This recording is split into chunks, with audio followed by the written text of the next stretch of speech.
दो बच्चों के नाम से। जांच में पाया गया कि एजेंट के जरिए सीमा ने आधार कार्ड बनवा लिए थे। बाकायदा उसमें छेड़छाड़ एडिटिंग करके गलत तरीके से आधार बनवाया गया। सचिन ने किसी एजेंट की मदद से ये आधार कार्ड बनवाए थे। उत्तर प्रदेश पुलिस इसको लेकर भी जांच कर रही है। सचिन की मदद करने वाले की तलाश हो रही है। कौन है जो फर्जी आधार बनवा कर दे रहा था सचिन को? सीमा पर सरकारी दस्तावेज से छेड़छाड़ का केस भी हो सकता है। इस मामले में 7 साल तक की सजा है। सब कुछ फर्जी है। अब एक सवाल जो सबके जहन में आ रहा है, सीमा क्या करना चाहती थी? सीमा क्या करना चाहती थी ये मैं इसलिए बता रहा हूं। एक तस्वीर ये देखिए आप जरा। ये जो तस्वीर है ये सीमा के कराची वाले घर की है। सीमा अच्छा भला कराची में रहती थी, लेकिन अचानक क्या हुआ, सीमा को कराची से निकलकर कहां जाना था? सीमा को कराची से निकलकर सिर्फ एक देश और उस एक देश के एक शहर में पहुंचना था। साम दाम दंड भेद कैसे भी करके पहुंचना था। देखिए जरा, ये ग्लोब आपके सामने आ गया। सीमा को पाकिस्तान के कराची से पहुंचना था हिंदुस्तान के राजधानी दिल्ली। कैसे भी पहुंचना था, यही था सीमा का असली टारगेट। तो सीमा ने कराची से निकलने के लिए कैसे नेपाल के रास्ते एंट्री कहां ली? कोई और जगह नहीं मिली, नेपाल के रास्ते उन्हें आना था दिल्ली। तो दिल्ली से सबसे नजदीक कौन सी जगह थी? यह सीमा का दरवाजा है रब्बूपुरा, ग्रेटर नोएडा, जहां सीमा रह रही थी। तो कराची से सीमा दिल्ली आ ही गई। अब मैं आपको बताऊं यह क्यों खुलासा हो रहा है कि सीमा का टारगेट दिल्ली था। क्योंकि सीमा जितने दिन से गेम खेल रही थी पबजी, उस पबजी गेम में किसी और आदमी के साथ, पिलर ग्राफिक्स है, किसी और आदमी के साथ नहीं, जितने लोगों के साथ गेम खेल रही थी सब दिल्ली एनसीआर के ही थे। देखिए, सीमा हैदर से यूपी एटीएस की पूछताछ में यह खुलासा हुआ। सचिन से पहले भी भारत के कई लोगों के संपर्क में सीमा थी। सचिन पहला नहीं था।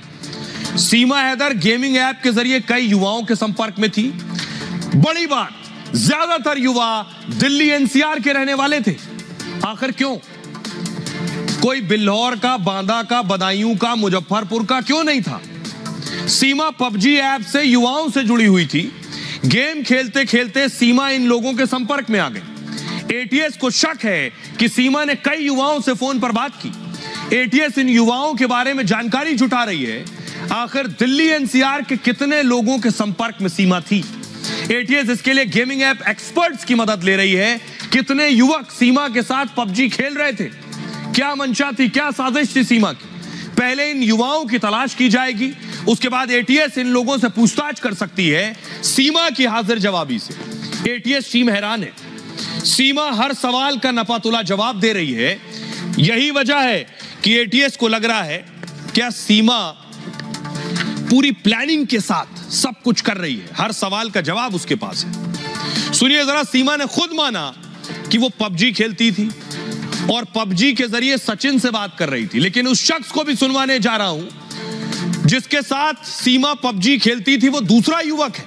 वो भी बता रहा है वो सीमा के साथ पबजी पर बात कर रहा था। सुनिए।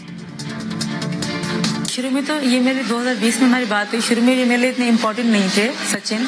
हमारी जस्ट सिर्फ बात ही होती थी, दोस्ती हो गई, तो इतना ज़्यादा कुछ नहीं था। हैदर को पता था कि मैं पबजी खेलती हूँ, अच्छी तरीके से पता था हैदर को भी। जब इनसे मुझे प्यार होने लगा तो मुझे हैदर से डर लगने लगा। अगर उनको पता पड़ जाएगी तो अपने बाप बुलाएगा, मुझे मतलब अलग सी मतलब सज़ा मिल जाएगी। तो बहुत डर भी था मुझ में। मैं ऐसा नहीं कि डर नहीं था, तो इसलिए मैं कभी हैदर को बताती ही नहीं थी, क्योंकि मैं ज़्यादा बिजी रहती थी। हमारी लड़ाई इसी कारण, अगर मैं कहीं चली जाती या मेरी कोई दोस्त आती तो इस बात पे भी हमारी लड़ाई होती थी। वो बहुत शकी मिजाज थे और मेरा यहाँ आने का कारण भी यही था, क्योंकि मैं उनके साथ कभी खुश नहीं रह सकती थी। हम ना खेलते थे पबजी। हाँ। उससे ना बहुत ज्यादा पबजी का क्रेज था। मैं भी खेलता था पबजी, मुझे भी शौक था खेलने का। तो पबजी पे हमारी दोस्ती आहिस्ता आहिस्ता, यानी कि 2-3 हमने गेम्स इकट्ठी खेले, 2-4-5 दिन हम इकट्ठे खेलते रहे। आहिस्ता आहिस्ता उसने मुझसे नंबर मांगा। अच्छा मैंने कहा ठीक है, अच्छा मैं दे दिया। दोस्ती वगैरह हुई, व्हाट्सएप पे आ गई, दोस्ती वगैरह हुई और जो है बातचीत होना शुरू हो गई। तो हमने फिर डिसाइड किया मिलके कि हम रिलेशन में आ जाते हैं। अच्छा, इतने तक वो आपके साथ भी पहुंची जो इंडिया में हो रहा है? अभी वो इंडिया में गई है। सर जी आगे सुने तो सही, उसने तो मुझसे शादी के वादे भी किए हुए थे जो मैंने भी आपको पढ़ाए हैं। सुना वो पंजाब आ रही थी आपके लिए? सर वो पंजाब क्या, वो मुझे कह रही थी बस आप वेट करो, मैं लाहौर आ रही हूँ अपना सामान लेके, ये वो मेरे पास इतने तोले सोना है, मैं ये कर दूंगी वो कर दूंगी। मैं अब क्या बताऊँ आपको। मुझे ना वो कभी कभार साइको लगती थी अपनी बातों से। ये कितनी वो गेम्स को क्रेजी थी गेम्स के पीछे। अब मैं आपको बताता हूं, सीमा के बारे में आपने सुन लिया कि पबजी के जरिए वो कितने लोगों के संपर्क में थी। लेकिन एटीएस, ये आप देख रहे हैं, एटीएस सीमा को रोज घर से ला रही थी, रोज सवाल जवाब कर रही थी, रात तक घर छोड़ने जा रही थी। लेकिन कल सीमा घर नहीं गई। सीमा को एटीएस ने सेफ हाउस में रखा है। सीमा से एटीएस ने जो सवाल पूछे, वो एक एक सवाल रिपब्लिक भारत के पास, सीमा के दिए हुए एक एक जवाब रिपब्लिक के पास है। एटीएस के सवालों के सामने सीमा की बोलती बंद हो गई। वो सीमा जो मीडिया